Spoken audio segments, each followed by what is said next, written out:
Hello students, चलिए आज हम एमलगेमेशन के बारे में पढ़ेंगे और उनकी एंट्रीज किस तरीके से हम एंट्रीज को मेंटेन करते हैं एमलगेमेशन में। जैसा कि मैंने बताया ही था अपने प्रीवियस लेक्चर में कि एमलगेमेशन में दो मेथड्स को यूज करते हैं हम। मर्जर मेथड होता है एंड परचेज मेथड्स, दो तरीके से हम एमलगेमेशन को करते हैं और उसमें दो अकाउंटिंग मेथड, दो टाइप्स को मेथड्स को यूज करते हैं। लेकिन यहाँ जो यहाँ एक चीज बता दूं कि जब क्योंकि दो लोगों के बीच में एंट्रीज बनती है, ट्रांसफर यानी कि सेलिंग कंपनी, जिसे ट्रांसफरर कंपनी, जिसे हम सेलिंग कंपनी भी कहते हैं, वेंडर कंपनी भी कहते हैं। तो और इन द बुक ऑफ आपकी परचेजिंग कंपनी, यानी दोनों की बुक्स में एंट्रीज को बनाने के लिए आपके एग्जाम में आता है। तो आपको ये ध्यान में रखना होगा कि जो सेलिंग कंपनी है यानी वेंडर कंपनी है, ट्रांसफर कंपनी है, किसी भी नाम से आप पुकार सकते हैं, इस कंपनी में जो भी एंट्रीज बनती हैं, चाहे वो मर्जर की हो और चाहे वो आपकी परचेज मेथड से रिलेटेड हो, इनको इनमें इनकी जो एंट्रीज होती है in the book of transferor, उसमें सेम रहती हैं, उसमें कोई चीज नहीं है। लेकिन अगर आपका in the book of purchaser में आप बनाएंगे यानी परचेजिंग कंपनी की बुक में अगर आप जनरल एंट्रीज बना रहे हैं, तो उसमें थोड़ा सा आपको ध्यान में रखना होगा कि जो मेथड्स मैंने डिफरेंशिएट किए थे कि क्या अंतर होता है बनाते समय, तो बुक वैल्यू, हिस्टोरिकल वैल्यू और रिजर्व्स को नहीं लेते हैं एक्सेप्ट आपका स्टैच्यूटरी रिजर्व, तो इन चीजों को थोड़ा ध्यान में रखना पड़ता है। तो अब हम पहले हम in the book of transfer company general entries को देखेंगे। Eight the time of amalgamation हम क्या चीज, कौन सी एंट्री बनाते हैं। तो सबसे पहले आपको ये ध्यान में रखना होगा, कोई भी सेलिंग कंपनी अगर अपनी बिजनेस को दे रही है, तो उसमें उसके एसेट्स एंड लायबिलिटीज से एंट्री स्टार्ट हो जाएगी। उसकी एसेट्स क्या रियलाइज हुई, इसकी एंट्रीज में जो हम बनाते हैं वो रियलाइजेशन अकाउंट से बनती हैं एंट्रीज। तो यहाँ पर रियलाइजेशन अकाउंट, जितनी भी एसेट्स होंगी क्योंकि जा रही हैं, तो वो हम एसेट्स को क्या करेंगे, टू एसेट्स, हमारी एसेट्स क्रेडिट हो जाएंगी एंड रियलाइजेशन अकाउंट को हम डेबिट कर देंगे। और यहाँ पर सारी एसेट्स जितनी भी होंगी उस ट्रांसफरर कंपनी की, उसको लिखेंगे यहाँ पर एट द बुक वैल्यू, यानी कि जैसे बुक वैल्यू यानी जैसा कि बैलेंस शीट में दिखाई गई है, उसी के अकॉर्डिंग उस वैल्यू को यहाँ पर एक एक करके जितनी भी एसेट्स है, कैश है, बिल्डिंग है, मशीनरी है, सारी एसेट्स आपकी यहाँ पर आ जाएंगी। तो realisation account D R to assets account, एक एसेट्स की एंट्री बन जाएगी और ऐसे ही एक लायबिलिटीज की एंट्री बनेगी। लेकिन लायबिलिटीज में हम लायबिलिटीज को डेबिट करेंगे, रियलाइजेशन अकाउंट को क्रेडिट करते हैं। तो यहाँ पर मतलब यानी ट्रांसफर कंपनी की अकाउंट में, अगर ट्रांसफर कंपनीज की बुक में अगर हम जनरल एंट्रीज बनाते हैं, तो हमारी फर्स्ट एंट्री क्या हो जाती है, रियलाइजेशन अकाउंट से बनती है और एसेट्स एंड लायबिलिटीज से स्टार्ट कर देते हैं। दूसरे नंबर पे आता है कि परचेज कंसिडरेशन। ये हमने कल कैलकुलेशन से दिखाया था कि हम क्या परचेज कंसिडरेशन कैसे निकालते हैं। जितनी भी एसेट्स होती हैं minus liabilities and purchase consideration, जितना भी अमाउंट बचेगा, अगर हमारा पॉजिटिव जा रहा है, यानी कि अगर पॉजिटिव है तो क्या हो जाएगा, सेल्स कंपनी का, वो परचेज कंपनी के पॉइंट ऑफ व्यू से अगर देखें, तो अगर हमारा पॉजिटिव जा रहा है तो उसको क्या हो जाएगा, प्रॉफिट हो जाएगा। और अगर एसेट्स हमारी कम है और लायबिलिटीज ज्यादा है, इसका मतलब उसको लॉस हो रहा है, यानी कैपिटल रिजर्व में दिखा देते हैं। लेकिन यहाँ पर ऐसा नहीं है, यहाँ पर हम सिर्फ ये दिखाते हैं कितना परचेज कंसिडरेशन है, इसको कितना पैसे मिले और कितने पैसे किस चीज में मिल रहे हैं। यानी कि ट्रांसफर ही कंपनी उसे कितने में दे रही, मान लीजिए एक बिजनेस वो 1 करोड़ रुपए में उसको लेती है, टेक ओवर करती है 1 करोड़ में, तो परचेजिंग कंपनी, तो यहाँ पर क्या हो जाएगा, transfer company account D are 1 crore rupees and यहाँ पर रियलाइजेशन अकाउंट 1 करोड़। तो यह ट्रांसफर कंपनी का नाम XYZ लिमिटेड मान लीजिए, तो यहाँ पर आपका 1 करोड़ यहाँ आ जाएगा, रियलाइजेशन अकाउंट जाएगा। ड्यू एंट्री है ये आपकी। लेकिन जब मिलती है तो जरूरी नहीं है सारी चीजें कैश में ही मिल जाए। मैंने पता है किसी भी मोड ऑफ पेमेंट कैसा भी होता है, share, debenture, preference share, cash, ऐसे तीनों ही किसी भी मोड में वो कर सकता है, या किसी भी मोड में, या एक से ज्यादा मोड को भी वो एप्लीकेबल कर सकता है। तो यहाँ पर दूसरी एंट्री क्या बन जाएगी, एक एंट्री आपकी ड्यू की बन गई, दूसरी जब उसने रिसीट परचेज कंसिडरेशन को पाया, तो ये यहाँ पे शेयर अकाउंट दिया या कैश अकाउंट दिया, जिसमें भी मिलाओ या दोनों में मिलाओ, तो दोनों में जितने के शेयर मिले उसका अमाउंट दिया जाएगा, उतने अमाउंट से कैश में जितने पैसे मिले उसके अकाउंट से दिया। एंड टू ट्रांसफरी कंपनी क्योंकि देने वाली है, इसलिए यहाँ पर ट्रांसफरी कंपनी को हमने क्रेडिट कर दिया। नेक्स्ट एंट्री बनेगी, अब हमने क्या बनाया, एसेट्स एंड लायबिलिटीज की, जो सी वो दे रहा है। दूसरी एंट्री बनाई परचेज कंसिडरेशन की, और तीसरी एंट्री बनाएंगे sales of assets not taken over by purchase company. जो ऐसी एसेट्स जो परचेज कंपनी लेने से मना कर देती है, वो कहती है हम इन एसेट्स को नहीं लेंगे, तो वो उसको कैसे एडजस्ट करेगी सेलिंग कंपनी, तो इसके लिए भी वो एंट्री बनाती है, sales with the assuming profit bank account दिया। अगर ये देखती है कि जो एसेट्स उसके पास बची हैं वो लॉस में हो रही हैं या प्रॉफिट में जा रही हैं, ये थोड़ा सा एज्यूम कर लेती है, तो वो क्या होता है, not taken over by purchase company. लेकिन उसको क्या हो रहा है, परचेज कंपनी, सेलिंग कंपनी को क्या हो रहा है, प्रॉफिट हो रहा है या लॉस हो रहा है उन एसेट्स को ना लेने के बावजूद बाद। तो ये क्या है, बैंक अकाउंट या एसेट्स अकाउंट जो बुक वैल्यू दिखी हुई है, और रियलाइजेशन मीन्स अगर उस पर प्रॉफिट हो रहा है तो, यानी कि मान लीजिए एक एसेट्स 10,000 की है, और 10,000 में उसे जो है रियलाइजेशन, यानी अगर वो खुद बेचता है तो उसको सिर्फ उस पर 9,000 रुपए मिलते हैं, तो क्या होगा, उसे 1,000 का जो होगा लॉस होगा। तो लॉस, जब हम लॉस की एंट्री बनाएंगे अगर, तो ये वाली नीचे वाली एंट्री बनाएंगे, यानी बैंक अकाउंट दिया टू रियलाइजेशन, बैंक अकाउंट दिया, रियलाइजेशन अकाउंट दिया टू एसेट्स अकाउंट। और अगर हमें प्रॉफिट हो रहा है 10,000 की एसेट्स अगर सेलिंग कंपनी को 12,000 में उसकी वैल्यू से कैलकुलेट करता है, मिलती है, तो उसमें हम कहेंगे बैंक अकाउंट दिया to assets account and to realisation account. Realisation account means profit, यहाँ पर हम लिखेंगे जितना भी प्रॉफिट, यानी बैंक अकाउंट में यहाँ पर 12,000 रुपए आ गए, लेकिन टू एसेट्स में 10,000 की थी, एंड रियलाइजेशन अकाउंट उसे 2,000 का हुआ। तो इस तरीके से हम यहाँ पर एंट्री जो नहीं ली जाती है बाय द परचेज कंपनी, जो एसेट्स नहीं ली जाएंगी उनकी एंट्री बनाएंगे। ऐसे ही आपकी लायबिलिटीज की एंट्री बन जाएगी, अगर जो लायबिलिटीज परचेज कंपनी नहीं लेती है उसकी एंट्री बना लेते हैं, उसको भी हम ये देखते हैं कि हमारा लॉस पे हुआ या प्रॉफिट में हुआ। अगर लायबिलिटीज हमारी प्रॉफिट में जा रही है, यानी कि अगर कोई लायबिलिटी, यानी कि सपोज कोई शॉर्ट टर्म लोन था उसे चुकाना है, और वो 10,000 का लोन था, और या 1 लाख का सपोज लोन है, और 1 लाख का लोन हमारा 80,000 में ही 80,000 में ही चुक जाता है, यानी कि 80,000 से डिस्काउंट मिल जाता है एक तरह से, तो वो उसका प्रॉफिट हुआ। तो यहाँ पर हम क्या एंट्री बनाएंगे, लायबिलिटीज अकाउंट दिया to bank account at a book value, जो कि हमारी बैलेंस शीट में शो हो रही थी, एंड रियलाइजेशन अकाउंट जितना भी बैलेंसिंग फिगर है, यानी प्रॉफिट जो उसे हुआ है, एक तरह से डिस्काउंट मान करके चल रहे हैं, उसे मिला है जो चुकाने पे, तो वो चीजें जो है ये इस तरीके से हम उसकी एंट्री बनाएंगे। ऐसे ही जस्ट अपोजिट वाइस वर्सा, आपकी अगर लॉस हो रहा है उसे कोई लायबिलिटी के लिए, कि अगर 10,000 की लायबिलिटी है और उसे चुकानी पड़ जाती है उसको 20,000 रुपए में या 12-15,000 रुपए में, तो इस तरीके से उसकी अपोजिट एंट्री बन जाएगी, यानी कि लायबिलिटी अकाउंट दिया, रियलाइजेशन अकाउंट मीन्स लॉस, यहाँ पर लॉस का बैलेंसिंग फिगर लॉस वाली आ जाएगी, एंड बैंक अकाउंट डीआर। तो इस तरीके से यहाँ पर अब आपने जाना कि सबसे पहले एंट्री हम ये दिखाते हैं कौन कौन सी एसेट्स परचेज कंपनी द्वारा ली गई है, उनकी एसेट्स रियलाइजेशन अकाउंट से, एंड लायबिलिटीज की रियलाइजेशन अकाउंट से बनाएंगे। देन हम परचेज कंसिडरेशन की बनाएंगे। परचेज कंसिडरेशन का पहले ड्यू एंट्री बनेगी, फिर उसकी पेमेंट कैसे परचेज कंपनी सेलिंग कंपनी को दे रही है, उसको किस मोड में दे रही है, तो उसकी एंट्री बनाएंगे, यानी कैसे रियलाइज हो रहा है।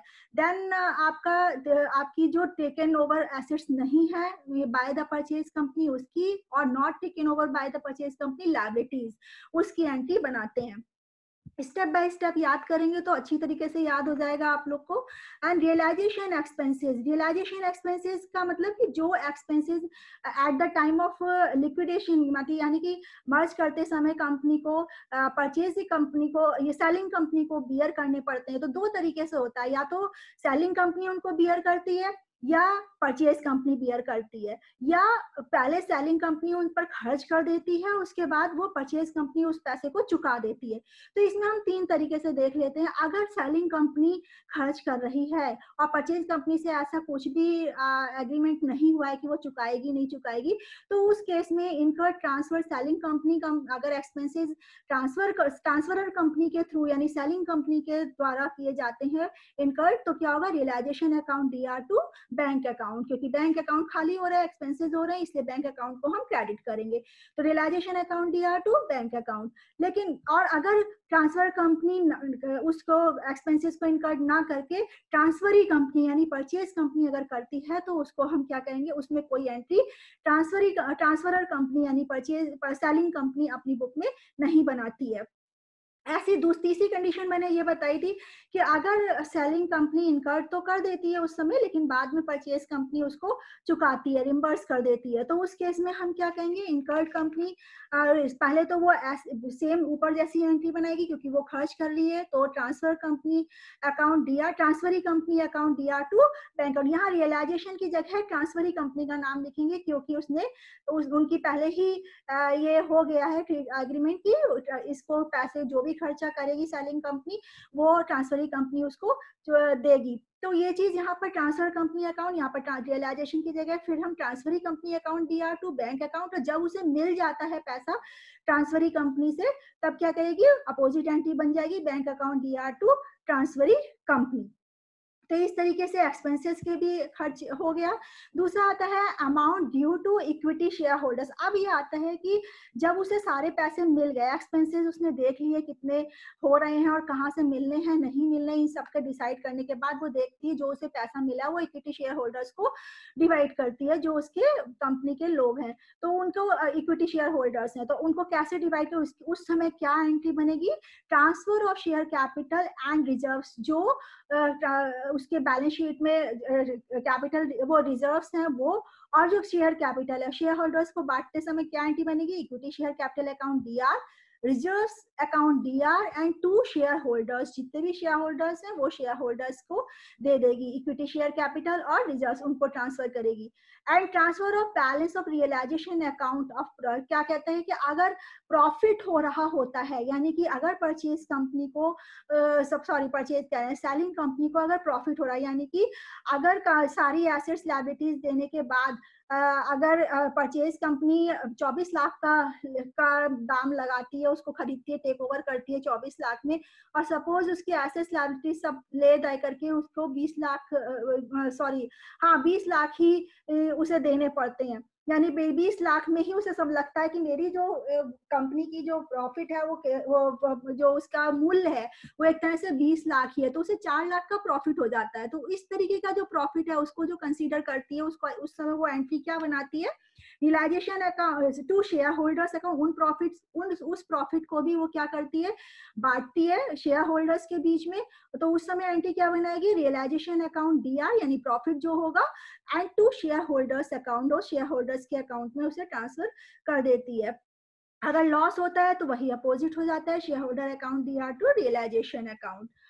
अब नेक्स्ट एंट्री है आपकी settlement of share holders by transfer of consideration received. जो ट्रांसफर जो शेयर होल्डर्स, अभी तो ड्यू की एंट्री बनाई थी जो हमें परचेज कंसिडरेशन मिला था, लेकिन अब परचेज कंसिडरेशन जो मिला है उसको जो शेयर होल्डर्स के बीच में सेटल कैसे करेगी, उस समय क्या एंट्री बनती है, तो share holders account DR to share of transfer company, क्योंकि ट्रांसफर कंपनी जो है किसी भी मोड में परचेज कंसिडरेशन को पे कर सकती है, तो अगर वो शेयर्स में करती है तो to shares of transfer company and to bank account, अगर सिर्फ कैश में करती है तो यहाँ पे टू बैंक आ जाएगा। तो share holders account DR, share holders account DR, और क्या हो जाएगा, to shares of transferee company account and to bank account. इस तरीके से ये एंट्री बन जाएगी ऑन द सेटलमेंट और to share holders by transfer of consideration received. जो कंसिडरेशन उसे रिसीव हुआ है और जिस मोड में रिसीव हुआ उस तरीके से उसकी एंट्री बना दी जाएगी। ये तो था सारे कि जब सेलिंग कंपनी की बुक में किस तरीके से एंट्री बनाते हैं, तो आपने स्टेप बाय स्टेप देख लिया। एसेट्स एंड लायबिलिटीज को पहले देख लेते हैं, जो दे रहा है वो सेलिंग कंपनी परचेज कंपनी को दे रही है। दूसरी एंट्री हमारी किस चीज की बनेगी, परचेज कंसिडरेशन की। तीसरी एंट्री बन जाएगी कि हम जो टेक ओवर नहीं करी है एसेट्स एंड लायबिलिटीज उस तरीके उसकी एंट्री बना देंगे। फिर हम एक्सपेंसेस इनकर्ड जो हुए हैं वो किसने किए हैं उस तरीके से उसकी एंट्री बना देंगे। और चौथी एंट्री जो हमारी परचेज कंसिडरेशन जिस मोड में मिला है उस मोड से उसको हम शेयर होल्डर्स को वो डिस्ट्रीब्यूट कर देंगे। और फिर जो प्रॉफिट हमें मिला है उस प्रॉफिट को भी हम शेयर होल्डर्स में डिस्ट्रीब्यूट करेंगे। इस तरीके से एंट्री को स्टेप बाय स्टेप याद करेंगे तो याद हो जाएगी और मिस भी नहीं हो पाएगी। अब आता है in the book of the transferee company, यानी ट्रांसफरी का मतलब है परचेज कंपनी। परचेज कंपनी का मैंने पहले ही बताया था स्टार्टिंग में कि जब हम जर्नलाइजिंग करते हैं तो उस समय जो इन द बुक ऑफ जो सेलिंग कंपनी है उसमें हम इन दोनों मेथड्स को इग्नोर कर देते हैं, उसको हम ध्यान में नहीं रखते क्योंकि उसमें हर दोनों मेथड्स में एक सी बनती हैं। लेकिन यहाँ पर जब हम in the book of transferee company बनाते हैं तो हम दोनों मेथड्स को ध्यान में रखते हैं कि किस, और दोनों मेथड्स में मैंने लास्ट लेक्चर में बताया था कि मर्जर में क्या है और परचेज में क्या अंतर है। तो उन अंतर को ज्यादातर एक मोटा मोटा ध्यान में रख देते हैं कि बुक वैल्यू और आपका उसमें मार्केट वैल्यू को ध्यान में रखना पड़ता है, मेन रिजर्व्स के बारे में ध्यान में रखना पड़ता है, तो उनको ध्यान में रखते हैं। बाकी एंट्रीज ऑलमोस्ट एक जैसी रहती हैं दोनों मेथड्स की। तो हम यहाँ पर हम एक मेथड को लेकर के चलते हैं, एक कॉमन एंट्री। तो due entry for the business, यानी इन द बुक ऑफ, अब हम किसकी बुक में देख रहे हैं, जो परचेजिंग कंपनी है उसकी बुक में देखते हैं कि कैसे एंट्री बनते हैं। तो सबसे पहले हम ये मान के चलते हैं, परचेज कंपनी ये सोचती है कि हमें कितना पैसा देना है, कितने में हमने बिजनेस को टेक ओवर किया है। तो सबसे पहली एंट्री यहाँ पर बन जाएगी बिजनेस परचेज अकाउंट दिया टू लिक्विडेटर्स ट्रांसफर कंपनी। यहाँ पर आप ट्रांसफर कंपनी का नाम भी लिख सकते हैं, एबीसी जो भी कंपनी को लिया है उस कंपनी का नाम लिख देंगे। दो कंपनी है, दोनों कंपनियों का ए लिमिटेड बी लिमिटेड ऐसे करके भी आप लिख सकते हैं। तो यानी परचेज, बिजनेस परचेज को कंसीडर करने पे कितना परचेज कंसिडरेशन है, टोटल अमाउंट मान लीजिए 24 लाख है तो 24 लाख यहाँ, और मान लीजिए 12 लाख दोनों कंपनी के लिए है तो यहाँ 12 लाख इस तरीके से बिजनेस परचेज आ जाएगा टू लिक्विडेटर्स ट्रांसफर कंपनी। यहाँ नेक्स्ट आता है incorporation of assets and liabilities take over, कितनी एसेट्स और कितनी लायबिलिटीज टेक ओवर करी हैं। जैसे वहां पे हमने रियलाइजेशन अकाउंट से एसेट्स एंड लायबिलिटीज से स्टार्ट किया था, यहाँ पर हम सेकंड एंट्री कर लेते हैं, यहाँ पर सेकंड स्टेप कर लेते हैं, या आप पहले भी बना सकते हो बिजनेस परचेज से, इसमें कोई मिस्टेक नहीं होगी। लेकिन आप स्टेप से याद करोगे तो अच्छा रहेगा कि बिजनेस परचेज आपने पहले कंसीडर कर लिया कितने में किया, फिर ये देखोगे कि कितनी एसेट्स ली और कितनी लायबिलिटीज कितने कितने मूल्य पर ली। तो यहाँ पर हम एक परचेज कंसिडरेशन का रोल, मेन जो रोल है वो यहाँ पर दिखाई देता है। मैंने आपको परचेज कंसिडरेशन लास्ट लेक्चर में बताया था, कंसीडर करते जब हम परचेज कंसिडरेशन को कैलकुलेट करते हैं तो उस समय हम ये देखते हैं कि हमें गुडविल मिली या कैपिटल रिजर्व। यानी कि अगर पॉजिटिव अमाउंट अगर है sales consideration minus net assets of the selling company, selling company में अगर हमें परचेज कंसिडरेशन और ये दोनों चीजें हमारी ज्यादा होती हैं, लायबिलिटीज और परचेज कंसिडरेशन ज्यादा देनी पड़ती है और एसेट्स कम हो जाती हैं, तो क्या हो जाएगा, गुडविल यानी कि लॉस ऑफ परचेज कंपनी मानी जाएगी। और अगर लॉस हो रहा है तो उसको हम किससे शो करेंगे, गुडविल से। और अगर हमें पॉजिटिव या नेगेटिव, यानी कि यहाँ पर हमारी नेट एसेट्स अगर हमारी जो है ज्यादा हो रही है और सेल्स नेट एसेट्स ज्यादा हो रही है और सेल्स कंसिडरेशन हमें कम देना पड़ रहा है, इसका मतलब क्या हो रहा है, परचेज कंपनी को प्रॉफिट हो रहा है, और इसको हम कैपिटल रिजर्व के नाम से दिखाते हैं। कभी कभी क्या होता है कि जब हम रिजर्व बैलेंस शीट से जो ओल्ड कंपनीज है उनकी हम सारी चीजें लेते हैं, उसमें कैपिटल रिजर्व नाम लिखा होता है, तब हम क्या करते हैं, इसको कैपिटल रिजर्व दो बार तो हम दिखा नहीं सकते जनरल एंट्रीज में, तब हम क्या करते हैं, जनरल रिजर्व के नाम से भी इसको हम बैलेंसिंग फिगर को दिखा सकते हैं। तो अब ये तो आपको समझ में आ गया कि परचेज कंसिडरेशन में कब परचेज कंपनी का लॉस होगा और कब परचेज कंपनी का प्रॉफिट होगा, और how it will be shown, कैसे दिखाई जाएगी इन द जनरल एंट्रीज। अब हम देखते हैं कि कैसे हम एंट्रीज बनाते हैं। तो एसेट्स अकाउंट दिया, और यहाँ पर गुडविल अकाउंट का मतलब क्या है, बैलेंसिंग फिगर जो एसेट्स एंड लायबिलिटीज और परचेज कंसिडरेशन को जोड़ करके आएगी। ऐसे ही अगर प्रॉफिट हो रहा है तो क्या करेंगे, एसेट्स अकाउंट दिया, to liabilities, to business purchase और टू कैपिटल रिजर्व, यानी ये कैपिटल रिजर्व जो है बैलेंसिंग फिगर है। कैपिटल रिजर्व की जगह general reserve you can write, अगर आपका जो capital reserve is already given in the balance sheet और आप already you have shown in this general entries, तो इसलिए आप यहाँ पे जनरल रिजर्व भी दिखा सकते हैं। तो इस तरीके से आपकी सेकेंड एंट्री हो जाती है, incorporation of assets and liabilities taken over. अब इससे पता चल जाता है कि परचेज कंपनी को प्रॉफिट हो रहा है या लॉस हो रहा है। उसके बाद हम बनाते हैं डिस्चार्ज ऑफ परचेज कंसिडरेशन, यानी कि परचेज कंसिडरेशन को कैसे पे किया है, यानी कि कैसे चुकाया है इस पैसे को, शेयर्स में, कैपिटल में, सिक्योर प्रीमियम्स के साथ में, बैंक के अगर शेयर कैपिटल यूज करी तो विद प्रीमियम यूज करिए, इस तरीके से कैसे वो चुकाने का मोड क्या क्या है। तो यहाँ पर हम क्या करेंगे, लिक्विडेटर्स ऑफ ट्रांसफर कंपनी, क्योंकि यहाँ पर वो रिसीवर है तो यहाँ पर ट्रांसफर कंपनी का नेम आ जाएगा, ए बी लिमिटेड जो भी है दोनों, उनका, और टू शेयर कैपिटल। यहाँ अलग अलग भी एंट्री बना सकते हैं। सपोज ए और बी दो company, A limited B limited company है, तो यहाँ पर क्या होंगे, A limited company DR to share capital, to security PM, to bank, to preference share capital, इस तरीके से आप लिख सकते हैं यहाँ पर। और फिर दूसरी एंट्री ऐसी बन जाएगी कि B limited DR B limited DR to share capital, to security, to bank, इस तरीके से आप दो एंट्री इसमें बन जाएंगी। आप एक साथ भी एंट्री बना सकते हैं इसकी। तो इस तरीके से यहाँ पर आपके क्या हो जाएगा कि लिक्विडेटर एक साथ बनाने में थोड़ा सा ये प्रॉब्लम आ जाती है कि ए कंपनी का आपने शेयर कैपिटल, फिर बी कंपनी का शेयर कैपिटल, बहुत लंबी एंट्री, इसलिए अलग अलग बनाएंगे तो ज्यादा अच्छा रहेगा। तो डिस्चार्ज ऑफ परचेज कंसिडरेशन, यानी परचेज कंसिडरेशन को जब हम डिस्चार्ज करते हैं, यानी कि हम देते हैं, जब सेलिंग कंपनी एक परचेजिंग कंपनी सेलिंग कंपनी को देती है, तो हम इस तरीके की एंट्री बना लेते हैं। उसके बाद आती है कि और भी कौन से हैं, तो ये दो एंट्री ज्यादातर इंपॉर्टेंट नहीं है, ये आपकी अनरियलाइज्ड प्रॉफिट, गुड्स एंड, इसको छोड़ दीजिए। नेक्स्ट है रियलाइजेशन एक्सपेंसेस। वहां पर हमने एक्सपेंसेस को देखा था, तो यहाँ पे भी हम एक्सपेंसेस को देख लेते हैं। अगर एक्सपेंसेस, वही वाली कंडीशन आ जाती है कि अगर एक्सपेंसेस जो है सेलिंग कंपनी इनकर्ड कर रही है, तो यहाँ पर परचेज कंपनी अपने वहां कोई भी एंट्री नहीं बनाती है। अगर परचेज कंपनी कहती है कि सेलिंग कंपनी से कि ठीक है तुम अभी इनकर्ड कर दो, बाद में हम पेमेंट कर देंगे, तो उस समय जो है सेलिंग कंपनी को बनाना परचेज कंपनी को अपने वहां एंट्री बनानी पड़ती है। साथ ही अगर सेलिंग कंपनी से ऐसा कुछ एग्रीमेंट नहीं होता, परचेज कंपनी डायरेक्ट पे करती है एक्सपेंसेस को, पेमेंट उसका करती है खुद ही, तो उस समय भी उसको सेलिंग कंपनी को, परचेजिंग कंपनी को अपने वहां एंट्री बनानी पड़ती है। तो उस केस में क्या होगा, रियलाइजेशन एक्सपेंसेस, यानी कि अगर इनकर्ड, जो परचेजिंग कंपनी ने खुद ही इनकर्ड किए हैं एक्सपेंसेस, तो उस समय उन एक्सपेंसेस को कहाँ से वो मीट आउट करेगी, गुडविल या हम जनरल रिजर्व, इसको शो करते हैं। वो क्या करता था वहां पे, वो अगर करता था रियलाइजेशन अकाउंट दिखाता था, जो कौन सी, यानी कि सेलिंग कंपनी। लेकिन यहाँ पर क्योंकि परचेज कंपनी बना रही है, तो परचेज कंपनी किससे मीट आउट करेगी इन एक्सपेंसेस को, गुडविल या capital reserve account DR to bank account, इससे एंट्री बनेगी। अगर सेलिंग कंपनी इनकर्ड कर रही है या रियलाइजेशन कर रही है, तो उसमें कोई एंट्री अपनी बुक में नहीं बनाएगा। और अगर सेलिंग कंपनी कर रही है और बाद में ये पे करती है परचेज कंपनी सेलिंग कंपनी को, तो उसमें भी यही वाली एंट्री बनाएगी, क्योंकि वो खुद ही पे कर रहा है।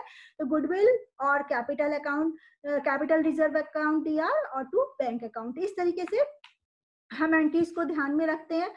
फिर एक कॉन्ट्रा एंट्री अगर है, ये सबसे लास्ट एंट्री है। ये क्या है, Contra entry for statutory reserve. मैंने बताया था ये तब एंट्री बनती है जब जो रिजर्व दे रखे होते हैं और परचेज मेथड हम यूज कर रहे होते हैं। और परचेज मेथड्स का मेन वो है कि हम और जनरल रिजर्व वगैरह इन सबको, और सब रिजर्व को नहीं लेते, एक्सेप्ट स्टैच्यूटरी रिजर्व लेते हैं। तो यहाँ पर हम क्या करते हैं, contra entry for statutory reserve appearing in the selling company and the same to be maintained by the purchasing company. ये एंट्री दोनों ही उसमें बनती है। इसमें स्टैच्यूटरी रिजर्व के लिए हम क्या बनाएंगे, amalgamation adjustment account DR to statutory reserve, इस तरीके से एंट्री बन जाती है अगर हमारी परचेज मेथड हम यूज कर रहे हैं।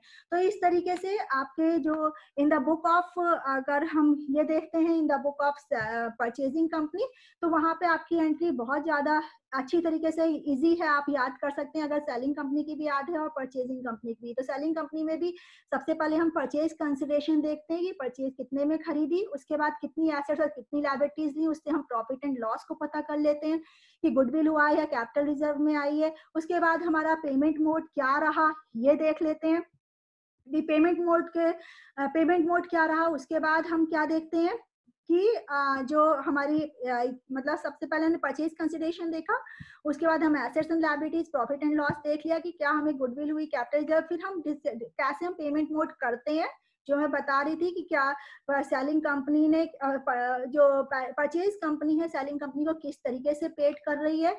उसके बाद जो का आ जाता है अदर में आपका अगर अनरियलाइज कोई प्रॉफिट होता है तो ये वाली एंट्री बन जाएगी। अदरवाइज एक्सपेंसेस मेन होती है, एक्सपेंसेस को ध्यान में रखना पड़ता है, तो एक्सपेंसेस को हम लिख लेंगे कि क्या किस तरीके से। वो मैंने आपको बताया कि अगर ये कंपनी खुद ही मतलब परचेज कंपनी खुद इनकर्ड कर रही है तो हम फिर उसकी बुक में बनाएंगे एंट्री। और उसके बाद स्टैच्यूटरी रिजर्व अगर इन द बुक अगर परचेज मेथड है तो हम इस वाली एंट्री को भी एडजस्ट करेंगे। So thank you. एमलगेमेशन की एंट्रीज आपको समझ में आ गई होंगी। प्रैक्टिकल प्रॉब्लम्स मैं आपको उसमें दी हुई हैं, उसको आप सॉल्व करिए।